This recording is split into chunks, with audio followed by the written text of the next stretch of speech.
नमस्कार दर्शक बंधु शुभ सकाळ सत खबर को आपण मानक स्वागत करुअछि। आज हूँ 27 फेब्रुआरी मंगलवार माघ तृतीया। मु आपण पाखक ओडिशा तथा देश विदेशर किछि बछा बछा गुरुत्वपूर्ण खबर नहीं आछि।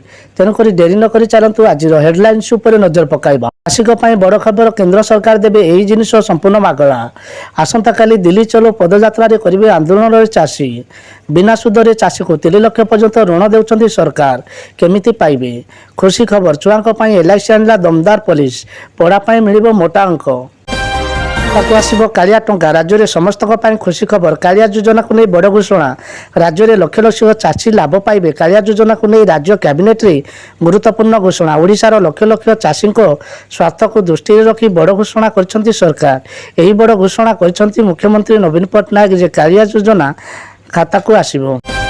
आज आरंभ हो नुआ और छात्रवृत्ति वितरण। प्रथम पर्यायर 3 जिले में वितरण हो छात्रवृत्ति। तो 3 और पीजी छात्र मानक राज्य सरकार घोषणा कर नुआ और छात्रवृत्ति आज वितरण कर। आज संबलपुर देवगढ़ अनुगुल जिले में यही छात्रवृत्ति वितरण कर 6 वर्ष रे प्रथम श्रेणी रे नामलेखा स्टार्ट हेबो।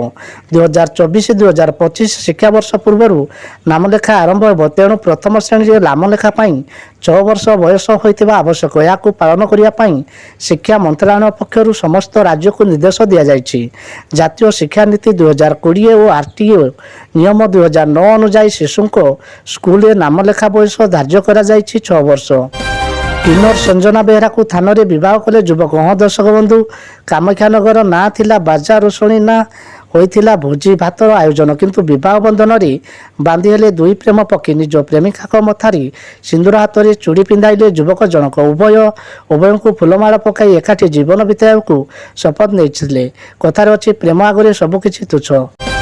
पेट्रोल और डीजेल मूल्य में बड़ परिवर्तन। आंतर्जातिक बजार में औषधित तैल मूल्यर वृद्धि घटी। सोमवार सकाल प्राय 7टार WTI औषधित बैलेर पिछा 76 टंका 39 डॉलर बिक्री होती। एसहित ब्रेट औषधित बैलेर पिछा 81 टंका 62 डॉलर कारबार होची।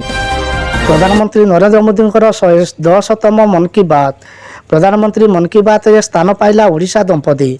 कलाहांडीर जयंती महापात्र और स्वामी बीरेन साहू को प्रशंसा करिसेंती प्रधानमंत्री। उभय बेंगलोर मैनेजमेंट रे उच्च शिक्षित होई भी छेली पालन करी उदाहरण सृष्टि करछंती। निजे सशक्त हेबा सह साथी ग्रामवासी को सशक्त करछंती। वसुधा योजना थाई भी मिलुनी पीवा पानी समस्या नीलगिरी महिषापाटर जामुनी गाँवर लोक। बाटबणा होईछि वसुधा योजना। चुआ पानी रे भरोसा गाँवर लोक। बण पहाड़ घेरा गाँव रे हेउछि नीलगिरी महिषापाटर जामुनी गाँ। जेउठी भल रास्ताटी नथिबा बेले पीवा पानी जुगु ढल विकल होउछन्ती लोके। वर्ष वर्ष धरी एठारे पीवा पानी समस्या लागि रहिछि। किंतु सरकार यार किछि समस्या समाधान बाहर करूनांती। एवं आंचलिक पाणीपाग विज्ञान केन्द्र सूचना मिलुछि राज्य में आहरी 3 दिन वर्षा संभावना। राज्य में 28 तारिख जाए विभिन्न स्थान में हालुका वर्षा नहीं पूर्वानुमान करिछि भुवनेश्वर आंचलिक पाणीपाग विज्ञान केन्द्र। उपकूल ओडिशार अधिकांश स्थान में हालुका वर्षा हो पारे। आसंता 4 दिन जाए तापमात्रा कम रहिबो।